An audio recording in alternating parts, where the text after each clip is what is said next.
আসসালামু আলাইকুম রহমতুল্লাহি ওবারাকাতু।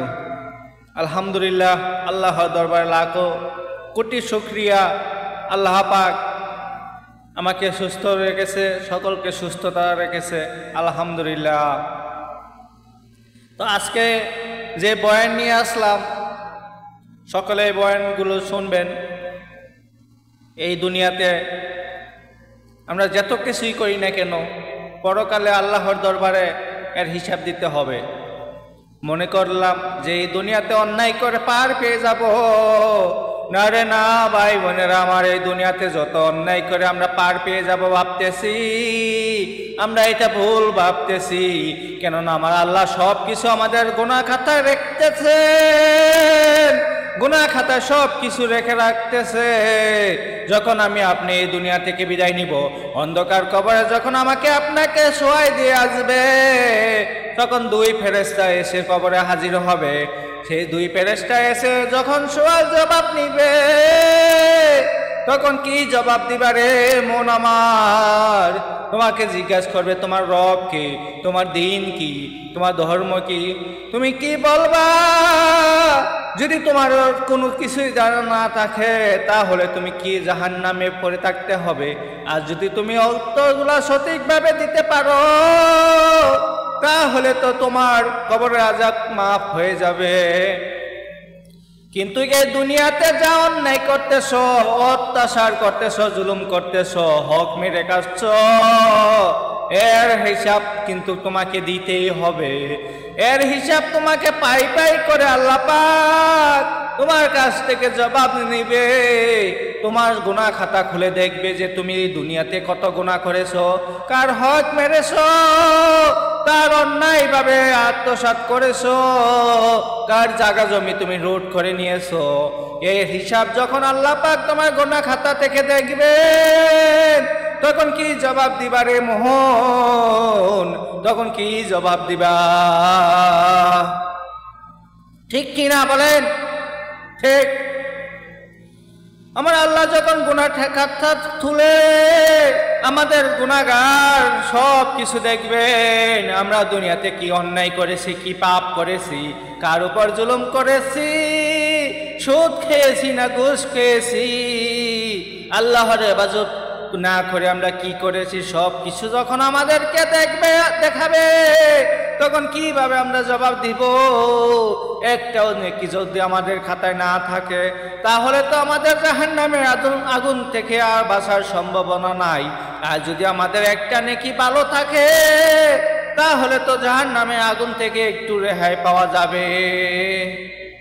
এই দুনিয়াতে ভাবতেছো যে তুমি অন্যায় করে পার পেয়ে যাবা, পরকালে আমার আল্লাহ ঠিকই তোমার কাছ থেকে হিসাব নেবে, তখন তুমি দিতে পারবা না। তখন তুমি নিস্তুপ হয়ে দাঁড়াই থাকবা, আমার আল্লাহ তোমাকে জাহান্নামে ছেলে দিয়ে দেবে। জাহান্নামে এত ভয়ানক আগুনে তুমি জ্বলে পুড়ে ছাই হবা, জাহান্নামের সাপ বিষ্ণু তোমাকে কামড়ে সবল দিয়ে দিয়ে খাবে। তখন তুমি বুঝবা যে এই দুনিয়াতে এত কিছু করার পর শাস্তি তোমার জাহান্নামে ভোগ করতে হবে।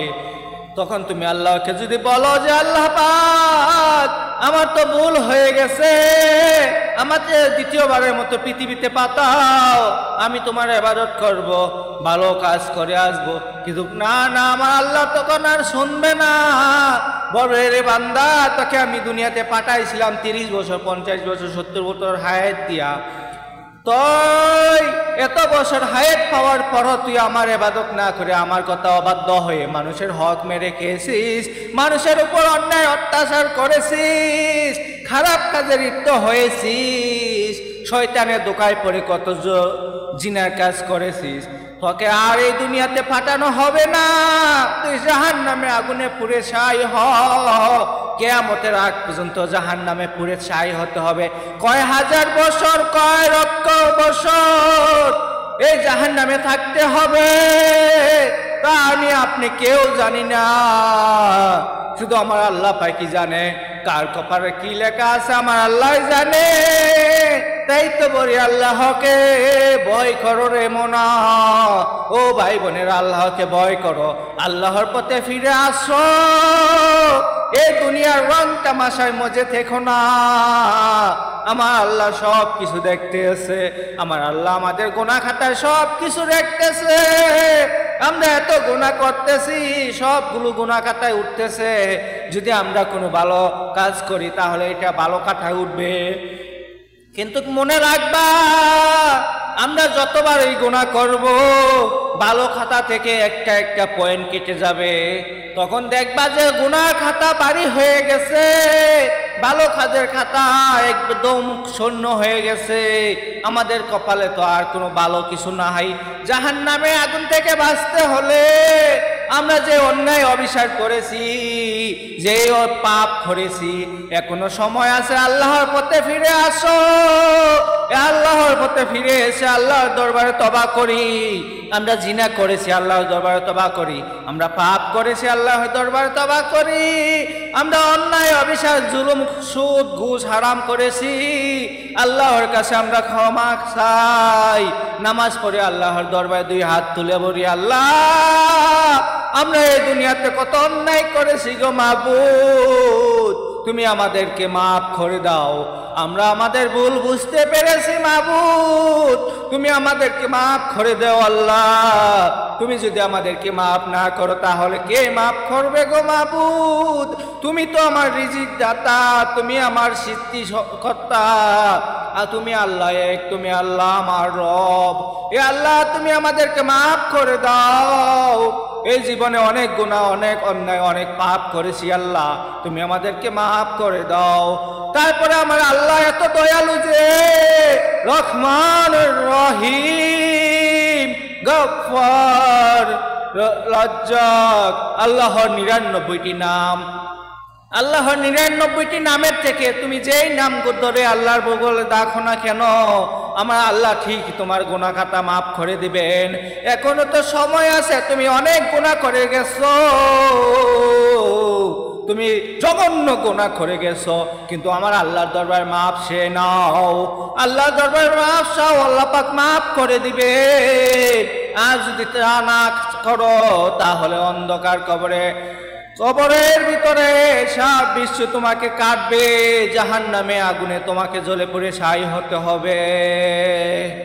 বলেন ঠিক কিনা? ঠিক।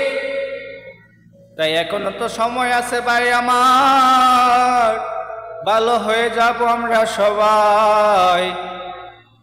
তওবা ইয়া আল্লাহ, তওবা ইয়া আল্লাহ, তওবা ইয়া আল্লাহ।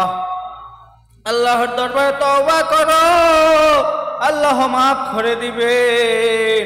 আল্লাহর দরবারে তওবা করো।